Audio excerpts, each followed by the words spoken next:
মা যখন আবির্ভূত হলেন তখন বাচ্চারা ভূমিষ্ঠ হলে কাঁদে, তো অদ্ভুতভাবে হাসছেন, শিশু হাসছে। তো যারা ছিলেন তারা দেখছি এই মুখ থেকে হাসি বেরোচ্ছে। মা স্বয়ং সম্পূর্ণা ছিলেন, মার কোনো গুরু ছিল না। মায়ের দীক্ষা হয়েছিল ঝুলন পূর্ণিমার দিন অলৌকিকভাবে। মাকে কেউ প্রশ্ন করছে, মা আমরা যে পুজো করি তখন কি তুমি আসো? তো রাম ঠাকুর সাষ্টাঙ্গে মাকে প্রণাম করছেন। যখন প্রণাম করছেন তার সাথে যেসব তার ভক্তরা রয়েছে তারা আশ্চর্য। তাকে মা একটা রুদ্রাক্ষের মালা দিয়েছিলেন, সেটা গলায় পরে রাখার জন্য সবসময়। তো একটা অ্যাম্বাসেডার গাড়িতে করে কয়েকজন মহিলা ভক্ত আর মা আছেন, চলছে গাড়ি, চলছে রাস্তায় গাড়ি যাচ্ছে। তো মেয়েদের মধ্যে একজন বলছে মা খুব তেষ্টা পেয়েছে, শুধু চিৎকার করেছে, বলছে মা জয় মা আনন্দময়ী, রক্ষা করো মা। অদ্ভুতভাবে কুয়োর থেকে একটা অদৃশ্য শক্তি। নমস্কার, বাস ভাইবে আপনাদের স্বাগত। আপনাদের সাথে আমি রতন। আজকে আমরা এসেছি উত্তর 24 পরগনার আগরপাড়ার শ্রী শ্রী মা আনন্দময়ী আশ্রমে। এই সেই মা আনন্দময়ী যার সম্পর্কে আপনারা শুনেছিলেন শ্রী শ্রী রাম ঠাকুরের গল্পে। আসুন জানি এই আশ্রম সম্পর্কে এখানকার কর্তৃপক্ষের থেকে।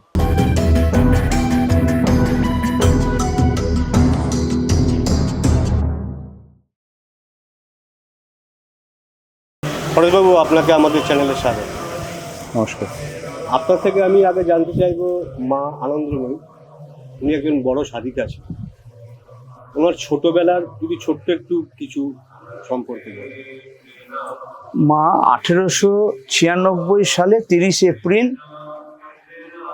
বাংলাদেশে, এখন বাংলাদেশ তদানীন্তন সময়ে ত্রিপুরার অন্তর্গত ছিল, ব্রাহ্মণবাড়িয়া ডিস্ট্রিক্টে খেওড়া গ্রামে জন্মগ্রহণ করেছিলেন। রাত্রি 2:45, 2:45 থেকে 3:15। তখন তো অত ঘড়ির ব্যাপার ছিল না, মোটামুটি পণ্ডিতরা একটা গণনা করে বলবেন জন্মযোগ দেখে যেই শুভ লগ্নে মা আবির্ভূত হয়েছিলেন, শরীর ধারণ করেছিলেন। তো মায়ের সেই সময়ে যখন আবির্ভূত হচ্ছেন তখন ছোট ছোট দু একটা লীলা মায়ের লক্ষ্য করা যায়। সেটা কি, তখনকার দিনে ধাইমা থাকতো, মানে ওনারাই ধাত্রী যে ওই প্রসব করাতেন বা তা করতেন। মা যখন আবির্ভূত হলেন তখন বাচ্চারা ভূমিষ্ঠ হলে কাঁদে, তো অদ্ভুতভাবে হাসছেন, শিশু হাসছে। তো যারা ছিলেন তারা দেখছি এর মুখ থেকে হাসি বেরোচ্ছে। বাচ্চারা জন্মালে কাঁদে, কিন্তু এই অদ্ভুতভাবে হাসছে।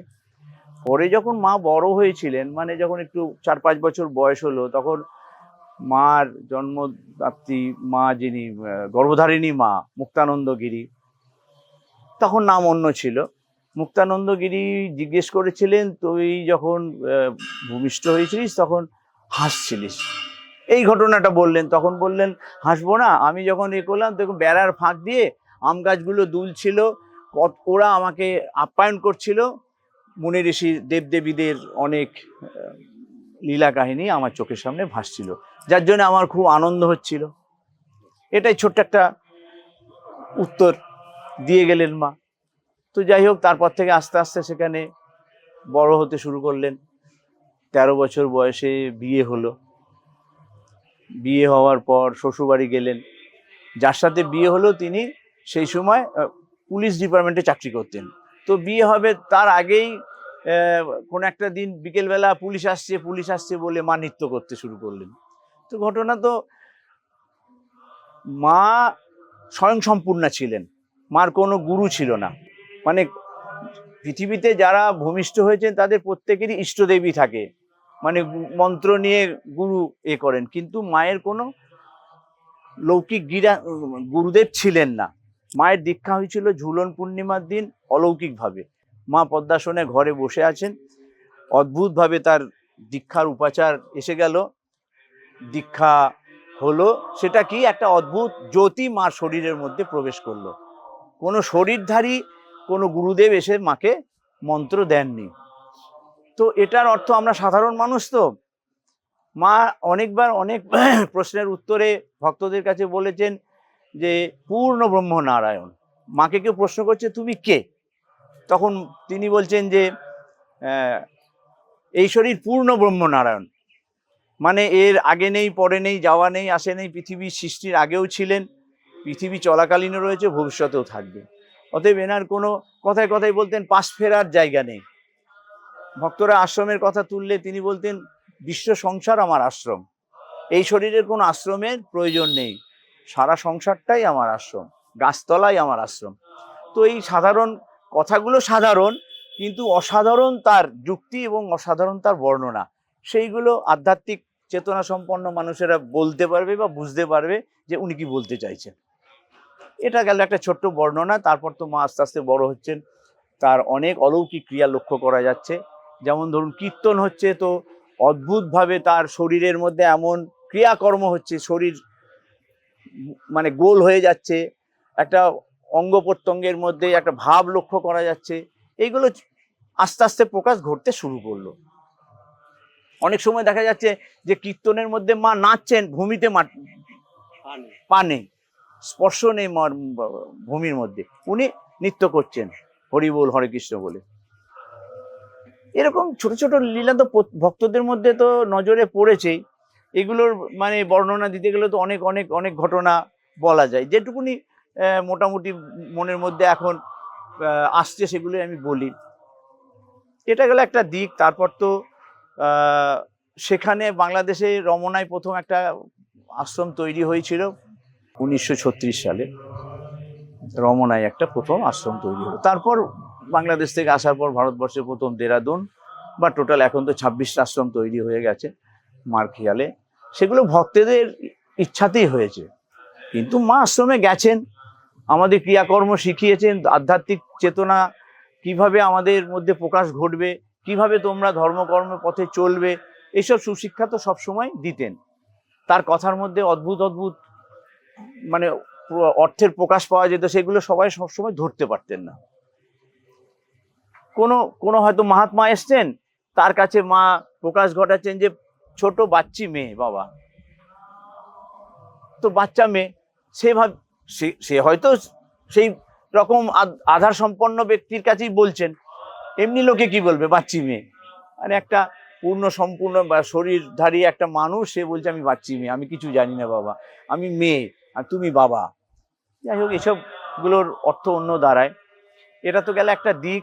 আস্তে আস্তে তার প্রকাশ ঘটতে শুরু করলো। আনন্দময়ী মা এই নামটা, তার আগে নাম ছিল নির্মলা সুন্দরী দেবী। তো নির্মলা সুন্দরী দেবী থেকে আনন্দময়ী মা নামটা দিলেন জ্যোতিষচন্দ্র রায়, তার প্রথম ভক্ত। তারপরে তার লৌকিক স্বামী ভোলানাথ, তিনিও মায়ের শিষ্যত্ব গ্রহণ করেছিলেন।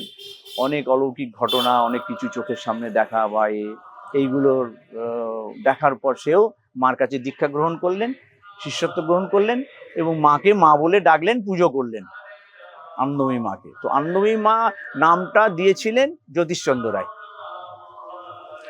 তো এটা তো গেল একটা দিক। এবার যেহেতু আগরপাড়া আশ্রমে বসে আপনারা আগরপাড়া আশ্রমের ঘটনাগুলোই একটু বলা ভালো। এই আগরপাড়া আশ্রম 1958 সালে 30 এপ্রিল প্রতিষ্ঠা হয়। তার আগে মা বাংলাদেশ থেকে আসার মাঝে মাঝে এসে এখানে ভোলাগিরি গিরিবালা, যেটা রানী রাসমণির মানে নাত বউ করেছিলেন, গিরিবালা ঠাকুরবাড়ি, সেখানে মা এসে কিছুদিন ছিলেন। তারপরে আমাদের এই যে বাউন্ডারি, যে গঙ্গার ধারে পাঁচিল, তার ওপারে একটা শিব মন্দির আছে, সেটা গৌরী সেনের শিব মন্দির। লাগে টাকা দেবে গৌরী সেন, একটা প্রবাদ বাক্য আছে, ওই গৌরী সেনদের শিব মন্দির আমাদের পাঁচিলের ওপারে আছে, গঙ্গার ধারে। তো ওখানে এসে মা ছিলেন, 3 রাত্রি ছিলেন। তো বাগানে যদি সুন্দর গোলাপ ফোটে, কাউকে বলতে হয় না যে গোলাপটা ফুটেছে, তার সৌন্দর্য, তার সুগন্ধি, সে স্বয়ং প্রকাশিত, তার ভাব ওখান থেকে প্রকাশ পায়। তো সেরকম একটা দেবী, জগদ্ধাত্রী দেবী, আমরা তো জগদ্ধাত্রী বলেই তাকে জানতাম। এক একজন এক এক রূপে মাকে দর্শন করেছে, দুর্গা, কালী, শিব, ছিন্নমস্তা, এরকম ভাবে অনেকে ভক্তদের ইচ্ছা বা ভক্তদের একান্ত অনুরোধগুলো তিনি তাদের মধ্যে দিতেন, ইচ্ছার প্রকাশ ঘটাতেন।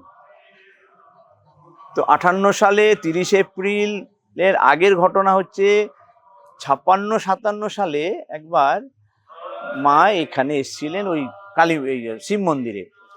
তখন পাঁচিল টাচিল ছিল না, কৌতূহলবশত গঙ্গার ধারে মা পাইচারি করতে বেরোলেন। বেরোনোর পর দেখুন যারা জানে ভূমি সম্বন্ধে বা যা তার মধ্যে যে চেতনা রয়েছে, সেখান থেকেই তিনি বললেন এই জমিটা কার, একটু খোঁজ করো। কেন না, এখানে চৈতন্যদেব এসে বিশ্রাম নিতেন, সুক্ষে মা বললেন। এছাড়া এই ভূমি এত পূর্ণভূমি যে অনেক হাজার হাজার বছর আগে অনেক মুনি ঋষি এখানে তপস্যা করেছেন, তাদের অস্থি এই ভূমির মধ্যে রয়েছে। তো এই ভূমির একটা মাহাত্ম্য আছে, তোমরা সন্ধান করো। তো সন্ধান করে দেখা গেল যে এটা মায়েরই এক ভক্ত চারু ঘোষ, তিনি জমিটা কিনেছিলেন। ভূপেন বোস এভিনিউ রয়েছে, ভূপেন বোসদের বাগান বাড়ি এটা। তো তার কাছ থেকে কিনেছিলেন চারুচন্দ্র ঘোষ। চারুচন্দ্র ঘোষের যে টাকা দিয়ে কিনেছিলেন তিনি সেই টাকা নেননি, বলেছিলেন রেজিস্ট্রি খরচ 900 টাকা লেগেছে, ওই টাকাটুকু পেলেই আমার হবে। তো এই রেজিস্ট্রি করা 900 টাকা দিয়ে এই জমিটাকে আনন্দময়ী সংঘের নামে নেওয়া হলো। 58 সালে 30 এপ্রিল মা 13 জন মহিলা ভক্ত নিয়ে বিটি রোড থেকে ব্যান্ড বাজিয়ে পদব্রজে এসেছিলেন। তখন আগরপাড়া গ্রাম, এরকম অট্টালিকা বাড়িঘর কিচ্ছু ছিল না, গুটি কয়েক বাড়ি, তারপরে বড় রাস্তা। বড় রাস্তা মানে বিটি রোড, ওখান থেকে মাকে পদব্রজে নিয়ে আসা হয়েছিল ব্যান্ড বাজিয়ে। সঙ্গে 13 জন মহিলা ভক্ত ছিলেন এবং 2-4 জন ব্রহ্মচারী ছিলেন। তখন অতটা এইদিকে অতটা প্রচার বা প্রসার ঘটেনি। 30 এপ্রিল যখন এলেন, প্রথম ওই আমাদের অফিস বিল্ডিং এর উপরের ঘরে মাকে বসানো হলো। তো কেউ বললেন আজকে 30 এপ্রিল, মায়ের আবির্ভাবের দিনের একটা দিন পাচ্ছি কি করে, 1896 সালে 30 এপ্রিল মা আবির্ভূত হয়েছিলেন। তো 30 এপ্রিল আজ, তো 30 এপ্রিল যখন পেয়েছি তখন আজকে মাকে এই ঘরে পুজো করা যাক। এসেছেন দ্বীপ প্রহরে, পুজো হবে মায়ের আবির্ভাবের সময়, যেটা আমরা জানি। কেউ বললেন আমি খাওয়া দাওয়া করে নিয়েছি, কি করে পুজো করব। ওর মধ্যে একজন ব্রহ্মচারী বললো আমি খাইনি। তো যথারীতি সেই দিন ওই সময়ে আবির্ভূত সময়ে মাকে পুজো করা হলো 58 সালের 30 এপ্রিল। মার ছবিটা নিলেন, মাকে সামনেই যে একটা দেখলেন পাদুকার বাক্স রয়েছে। এবার 30 এপ্রিল মাকে পুজো নিয়ে যখন হয়ে গেল, তখন এই লোকাল ভক্ত 2-4 জন বললেন মা আমরা তো গৃহস্থী, তো আমাদের তো কি হয়, কোনো গৃহস্থী কোনো নতুন বাড়িতে উঠলে 3 রাত্রি আমরা থাকি, এটাই তো তুমি জানো মা, তোমাকে কি বলবো। তাদের অনুরোধে মা 3 রাত্রি থেকে গেলেন ওই ঘরটাতে। 58 সালে 30 এপ্রিল গেল। 59 সালের 7ই নভেম্বর যেখানটায় চৈতন্যদেব এসে বসতেন, মা দেখালেন, সেখানে মায়ের একটা আসন করা হলো এবং ওই গঙ্গার পাড়ে সংযম সপ্তাহ বলে একটা অনুষ্ঠান হয় আমাদের। এটা আনন্দময়ী সংঘের মধ্যে বা আনন্দময়ী ধারার মধ্যেই পাবেন। সংযম সপ্তাহটা কি, ছোট্ট করে 2 লাইন বলি। সেটা হচ্ছে যে তোমরা বাড়িঘর ছেড়ে আশ্রমে এসে আশ্রম বাস করো, সদা সর্বদা হরিকীর্তন করো, সাধন ভজন করো, মৌন থাকো, শুদ্ধ আহার করো। আহারের ব্যবস্থাটাও আলাদা, সংযম, একবেলা খাওয়া, একবেলা দুধ জল খাওয়া, এরকম একটা নিয়ম আছে। তো সেটা আলাদা একটা পাঠ। এই 59 সালে 7ই নভেম্বর 7 দিনের একটা অনুষ্ঠান মা করলেন। তার 58 সালে এলেন 30 এপ্রিল, 59 সালে 7ই নভেম্বর মা ওখানে সংযম সপ্তাহ করলেন। 60 সালের 30 সেপ্টেম্বর মা এই যে আমাদের যেটা নাট মন্দির এখন, ওখানে দুর্গা পুজো শুরু করলেন। সেই সময় ওই মা যখন 58 সালে এলেন, তারপর থেকে একটু একটু করে আশ্রমের পরিধি বাড়তে শুরু করলো, মন্দির হলো, নাট মন্দির হলো, এবং এইসব উৎসবগুলো যেগুলো আমাদের মায়ের আশ্রমে হয়ে থাকে, দুর্গা পুজো, অন্নকূট, কালী পুজো, সংযম সপ্তাহ ইত্যাদি ইত্যাদি, সেগুলো একটা একটা করে হতো। কিন্তু মা শুরুটা করে দিলেন ওই 3টে অনুষ্ঠান করে। তারপর মা মাঝে মাঝে আসতেন, কারণ মার তো সারা বিশ্ব সংসারী মা, মা স্বয়ং জগদ্ধাত্রী, স্বয়ং সম্পূর্ণা। তাকে বর্ণনা করা এই আমার সাধ্য নেই। আমি অতি সাধারণ মানুষ, একটা সামান্য মানুষ। মা বলতেই আমার কাছে একটা বিশাল পাওয়া মা। ব্যাস, মায়ের 2-1টা বাণী আমার খুব হৃদয়গ্রাহী। সেটা কি, মা বলছেন তোমরা দুয়ার খুলে রাখো, আমি আসবো। মাকে কেউ প্রশ্ন করছে মা আমরা যে পুজো করি তখন কি তুমি আসো, বলে তুমি দুয়ার খুলে রাখো, আমি আসবো। তো এর থেকে আর বড় কথা কি হতে পারে, কত শুদ্ধ পবিত্র। তুমি দরজা খোলো, আমি আসবো, তুমি দরজা বন্ধ করে রাখলে আমি কি করে আসবো। তো সাধারণ কথা, এ তো মূর্খ মানুষ আমরা, তার মধ্যেও মায়ের ওই বাণীটা ঠিক হৃদয়গ্রাহী হয়। যাই হোক, তারপর থেকে আস্তে আস্তে আশ্রমে শ্রীবৃদ্ধি ঘটলো। এখন আশ্রম কলেবরে বড় হয়েছে, অনেকটা উন্নতি হয়েছে, অনেক ভক্ত সমাগম হয়, সারা বছরের অনুষ্ঠানগুলোও হয়, সবগুলোই হয়। পয়লা বৈশাখ থেকে শুরু করে একদম 30শে চৈত্র দিদিমার সন্ন্যাস উৎসব পর্যন্ত সারা বছরই। এর মধ্যে ওই পঞ্চবটী যেটা দেখলেন, পঞ্চবটিতে আমাদের 1 জানুয়ারি রুদ্রাভিষেক, রুদ্রযজ্ঞ হয়।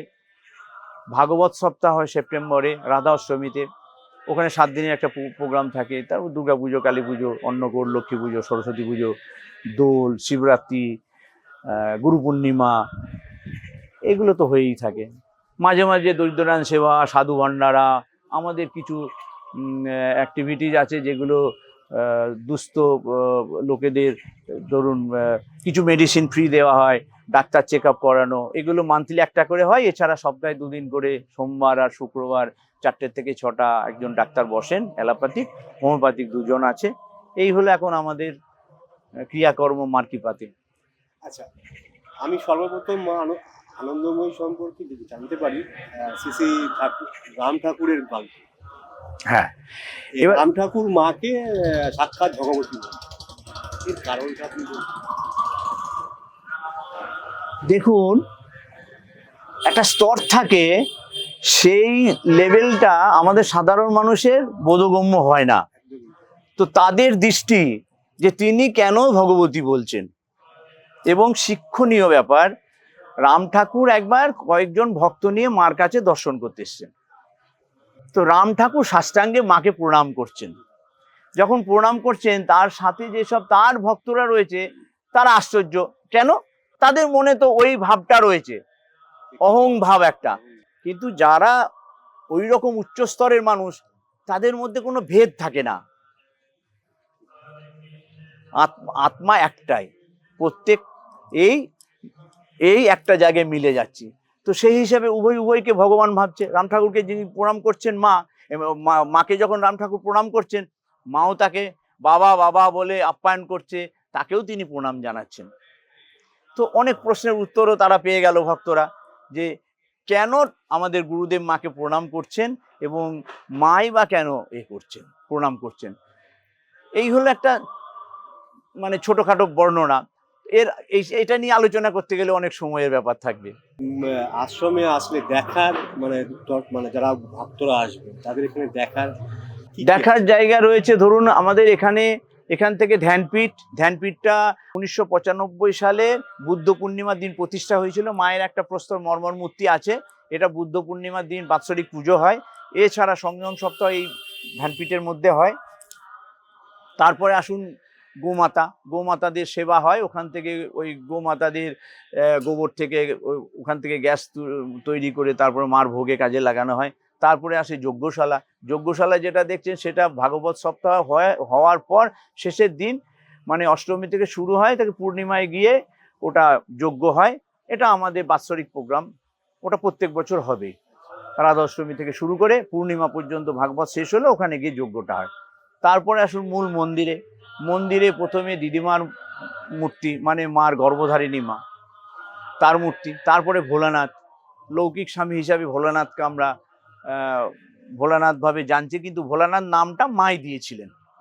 আচ্ছা, তারপরে আসুন মায়ের চণ্ডী মণ্ডপা, মূল গর্ভগৃহ, সেখানে মা অধিষ্ঠাত্রী দেবী, মাকে প্রতিষ্ঠা করা হয়েছে, মার পূজিত হন। তারপরে আছে গোবিন্দ মন্দির, সেখানে গোবিন্দের বিগ্রহ রয়েছে, নীলমাধব রয়েছে, নীলমাধবের মূর্তি প্রতিষ্ঠিত। তারপরে কালী মন্দির, এতগুলো মন্দির পাচ্ছেন। নিয়ম মতো এটা সকালবেলা 8টায় খুলে যায়, 12টা থেকে 12:30টার মধ্যে ভোগারতি হয়ে বন্ধ হয়ে যায়। আবার বিকেলবেলায় 4টেই খুলে রাত্রি 9টায় বন্ধ হয়। তো 8টা পর্যন্ত সাধারণ লোকেরা আসা যাওয়া করে দর্শন করতে পারে। এখানে একটা খুব সুন্দর মা ব্যবস্থা করে গেছেন, 9:45 থেকে 9টা এই সময়টুকু আমরা মৌন থাকি, সকাল রাত্রিবেলা 9:45 থেকে 9টা মৌন। এটা আমাদের সব ভক্তরাই করেন, এটা মা নির্দেশ যে 15 মিনিট আমাকে ভিক্ষা দাও। 24 ঘন্টা তোমরা ছোট দৌড়াও, যা খুশি করো, কিন্তু এই 15 মিনিট তোমরা ভগবানেরকে দিয়ে দাও, যে এই সময়টা আমি ভগবানকে স্মরণ করব। এটা মার নির্দেশ।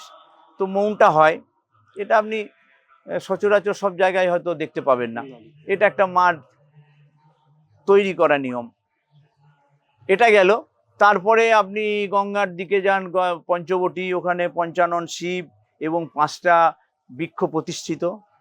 অশ্বত্থ, বেল, বট একই গোড়ায় হয়েছে। ওপাশে হচ্ছে অশোক, মানে পঞ্চাননের সামনে, এ পাশে আছে আমলকি প্রতিষ্ঠিত। তারপর গঙ্গার ঘাট, ওখানে আমাদের গঙ্গা পুজো, তার তর্পণের সময় খুবই ভিড় হয় ভক্তদের। গঙ্গা মাতার আরতি এই পূর্ণিমায় হয়ে থাকে। এর নতুন শুরু হয়েছে ঘাটটা ডেভেলপ করার পর। এগুলো দর্শন করতে পাবেন। এছাড়া প্রসাদের ব্যবস্থা থাকে, সেটা হচ্ছে যে 11টার মধ্যে কুপন সংগ্রহ করতে হবে। ওখানে এখন 120 টাকা দিয়ে কুপন অফিস থেকে নিতে হয়। 1টা থেকে 1:30টার মধ্যে প্রসাদ দেওয়া হয়। না, অনলাইনে কোনো ব্যবস্থা নেই। এখানে গেস্ট হাউসও কিছু আছে, যেগুলো থাকার ব্যবস্থা আছে। কোনো রেফারেন্স ছাড়া এখানে থাকতে দেওয়া হয় না, কারণ অজানা লোকেদের আমরা থাকতে দিয়ে অনেক অসুবিধায় পড়েছি। যার জন্য কোনো একটা রেফারেন্স দরকার, পরিচিতি দরকার, যে কেউ বললো হ্যাঁ আমি চিনি জানি, বা কোনো ভক্তের সর্ষে এলেন, থাকতে পারেন। বয়স্ক মানুষদেরই বেশি থাকতে। হ্যাঁ, এখানে এটাও গেস্ট হাউস। প্রায় সব মিলিয়ে প্রায় 200-250 লোকের থাকার ব্যবস্থা করা যায়। উৎসব আদিতে তাই হয়। বড় বড় উৎসব যখন হয় তখন তো ভক্তরা আসেন, তাদের থাকার ব্যবস্থাও করতে হয়। তো থাকা খাওয়া সব ব্যবস্থা আশ্রমের মধ্যেই হয়, আশ্রমে বাইরে যাওয়ার দরকার হয় না। আচ্ছা, এখানে দীক্ষা নেওয়ার পদ্ধতি হচ্ছে, আমাদের একজন আচার্য আছেন। এটা মার নির্দেশে এইগুলো হয়ে এসছে। মা যখন শরীরে ছিলেন তখনও ওই রকম আচার্য ছিল, এখনো আছে। এই আচার্য হচ্ছে মন্ত্রদাতা। গুরু কিন্তু আনন্দময়ী মা। যিনি মন্ত্রটা দিচ্ছেন তিনি আচার্য। এখন বিশ্বনাথানন্দ বলে একজন স্বামীজি আছেন, কঙ্খলে এখন আছেন। নভেম্বরে আসেন, নভেম্বর, ডিসেম্বর, জানুয়ারি, ফেব্রুয়ারির 1 সপ্তাহ পর্যন্ত থেকে যত দীক্ষার্থী লাইনে থাকে বা নাম লেখান, এখানে নাম লেখাতে হয়, মোবাইল নাম্বার দিতে হয়। কিছু কিছু নিয়ম আছে, আচার্য সেগুলো বলে দেন যে তোমরা এই নিয়মগুলো পালন করো। তারপর উনি ওই নভেম্বরে জগদ্ধাত্রী পুজোর পর আসেন, এসে তাদেরকে দীক্ষা গ্রহণ করে। আচ্ছা, তৎকালীন আমাদের স্বর্গীয়া প্রধানমন্ত্রী ইন্দিরা গান্ধী ওনার খুব ভক্ত ছিলেন। হ্যাঁ, ওনার সম্পর্কে আপনার কিছু জানা আছে? সেই সময়কার ঘটনা, যেমন ধরুন ছোট ছোট ঘটনা যেগুলো, মা বাংলাদেশে একটা রায়ট বাঁধলো। তো বাংলাদেশের রায়টে কি করবে, মানে একটা হিন্দুদের উপর অত্যাচার হচ্ছে, এই হচ্ছে সেই হচ্ছে, নানান একটা মানে অস্থিরতা। মা কাছে ইন্দিরা গান্ধী আসছেন যে মা কি করব, যুদ্ধ করা দরকার কিনা। তো তাকে গুরু বলে মানতেন, গুরুর নির্দেশ, অধর্মকে বিনাশ করো। সেটা তো স্বয়ং ভগবানের বার্তা। তো সেটাই, তাই এইরকম যা কিছু হতো, যা কিছু ঘটতো, যা কিছু করতেন, সবটাই মার কাছে তার থেকে পরামর্শ নিয়ে করতেন। এবং মার নিয়ম মেনে, ধারা মেনে তিনি চলতেন।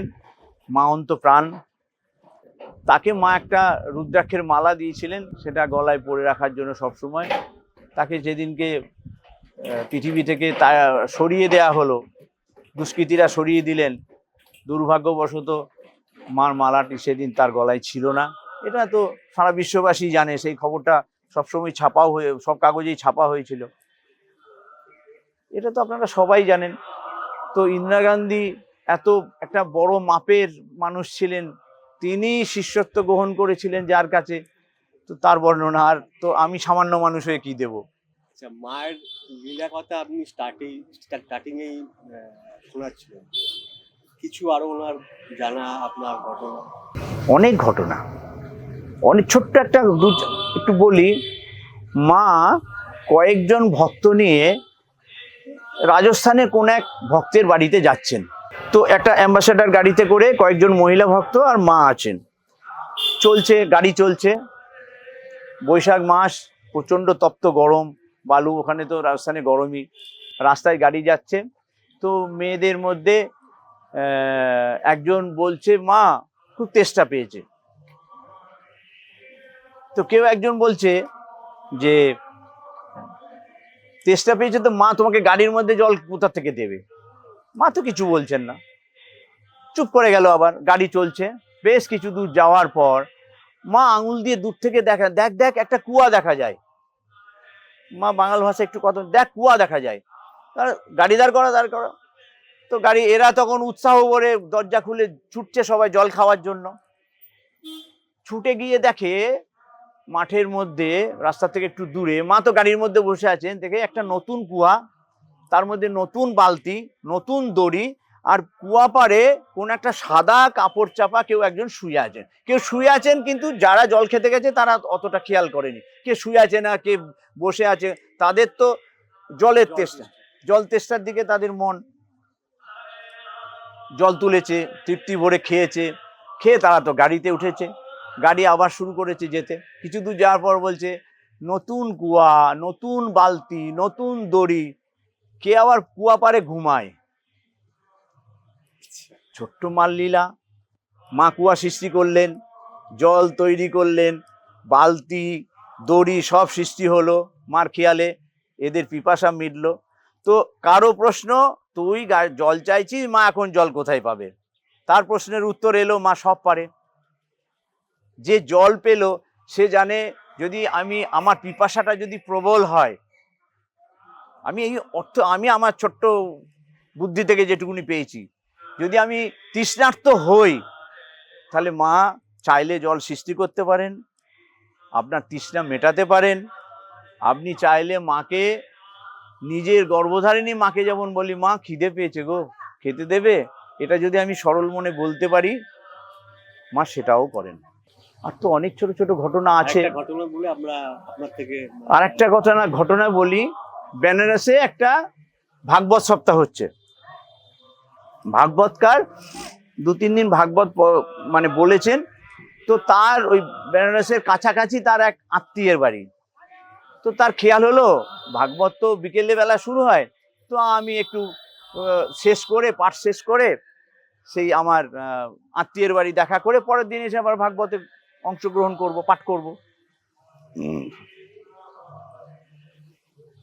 তো একদিন ওই রকম পাঠ শেষ করে মাকে বললো, মা আমি কাছাকাছি এক রিলেটিভ আত্মীয় থাকে, তো আমি তার সাথে একটু দেখা করতে যাচ্ছি, তুমি যদি অনুমতি দাও।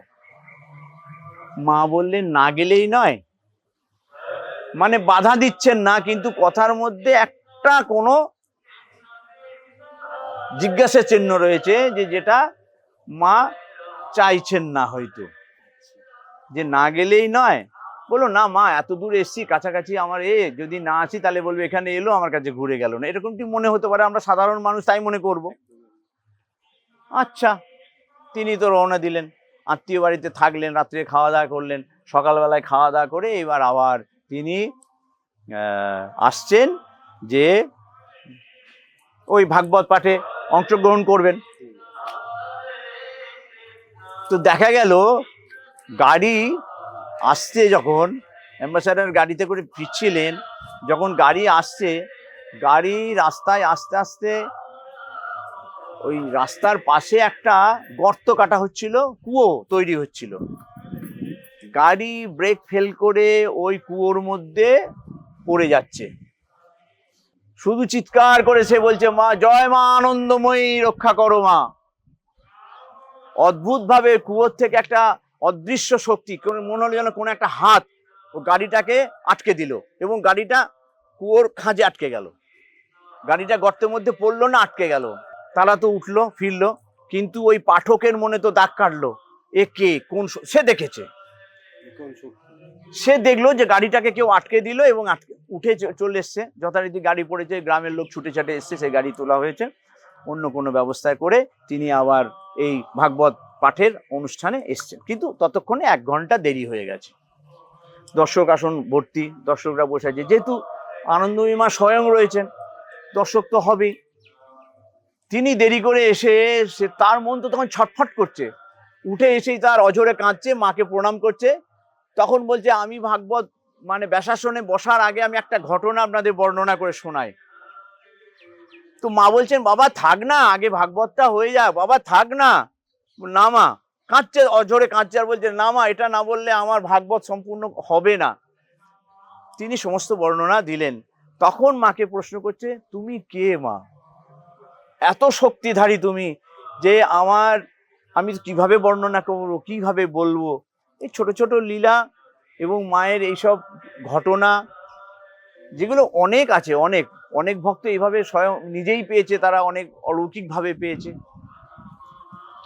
এগুলো আলোচনায় বসলে অনেক কিছু বেরিয়ে আসে, অনেক কিছু জানা যায়। আচ্ছা, যাই হোক, এই আশ্রমে আসতে গেলে মানে ধরুন ট্রেন পথ বা বাস পথ, কোন কোন রুটে আপনাদের এখানে আসা যায়? এটা শিয়ালদা থেকে